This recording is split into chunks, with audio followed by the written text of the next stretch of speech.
It's time for Outdoors Bound with George Noleff. Outdoors Bound this morning, sand, surf, sun, and supersized fish. We know when our George Noleff goes to the beach, he's taking his fishing rod with him. Yeah, and he's going to be jamming to surf music. Surf's up.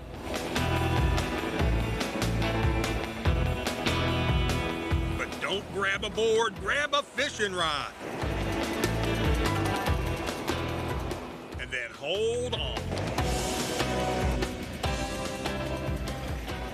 This is the time of year when behemoths cruise the surf off of Assateague Island. We're talking huge black drum. Feels good. They're very big fish here, so the chance of breaking off, it's a very real possibility. There we go. How big?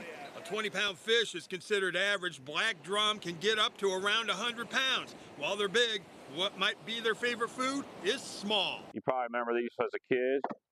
They're sand fleas or mole crabs, whatever you want to call them.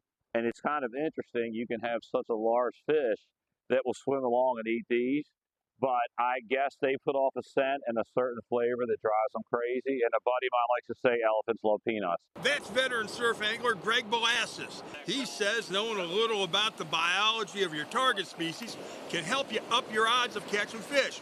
He tells us black drum feed mostly on shellfish like sand fleas, crabs, and clams. And because those things live in the surf, you don't have to go deep to catch drum in the spring. A lot of times the fish are in closer than you think, so you don't have to be a casting pro to come out here and catch fish. You're fishing right on the bottom. Set your lines and get ready. When the fish come through, the action, well, it can get nuts.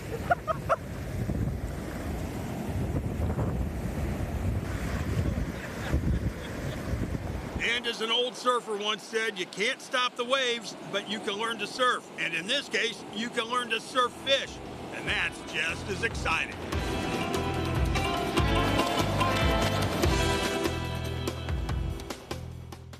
How y'all doing, folks? I'll explain what this is here in a minute. There's going to be good numbers of black drum in the surf until about mid-June. They feed in the waves and they move into the inlets to spawn.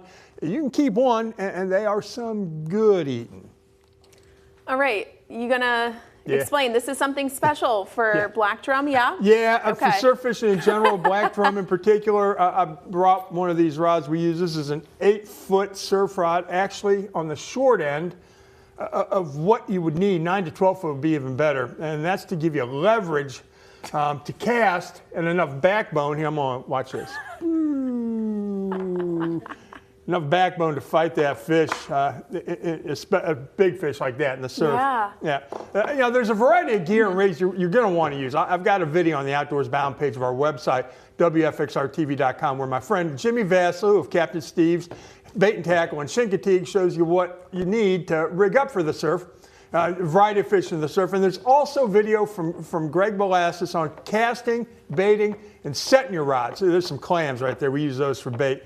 Among other things, sand fleas, crabs, clams. Man, those black drum, they eat it all. So, you know, I'll tell you what, head for the beach, hanging out, the line of the water, taking in some of the sand and the sun and the surf. You can't go wrong with that. And like you were saying, you can just set them and wait for them. Set it. You don't want to forget it because the rod will go in the ocean. But you'll never see it again. Yeah. Very cool. Thanks, George.